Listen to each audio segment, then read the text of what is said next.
One from over here. Yeah. Yeah, this may be a slightly offbeat question, but your talk reminded me of Romans 4 and Paul's discussion of Abraham and Abraham's confidence in God's promise of progeny and that he would make him a father of many nations. And there's that point where it says that Abraham, against all hope, in hope believed, or however it ought to be translated.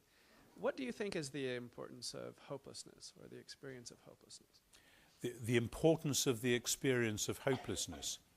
I suspect that we all, sooner or later, have to get to the end of our own resources of hope.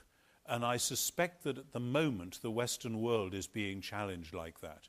You know, there are many, many people in our world, your world, who have basically lived on a narrative which says the world is getting smarter, better, richer, more capable of doing all sorts of things, and isn't it wonderful to be alive at this moment in history?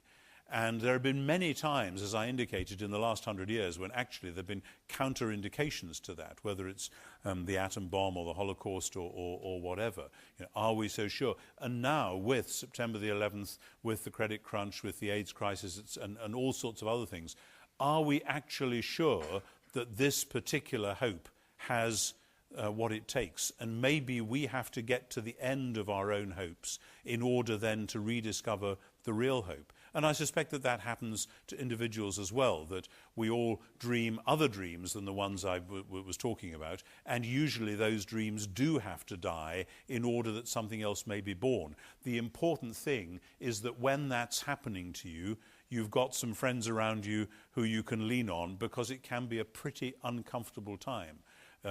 One of the tragic things in my country, I don't know about yours at the moment, is the rise of suicide among young people.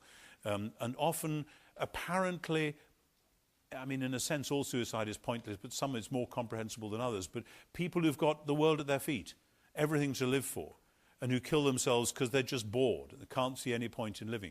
That is a really, really horrible feature of postmodernity. I mean, postmodernity, I think, is necessary to poke in the eye the arrogance of Western modernity, but you can't stop on postmodernity. It essentially says, what's the point? Let's just be nihilists.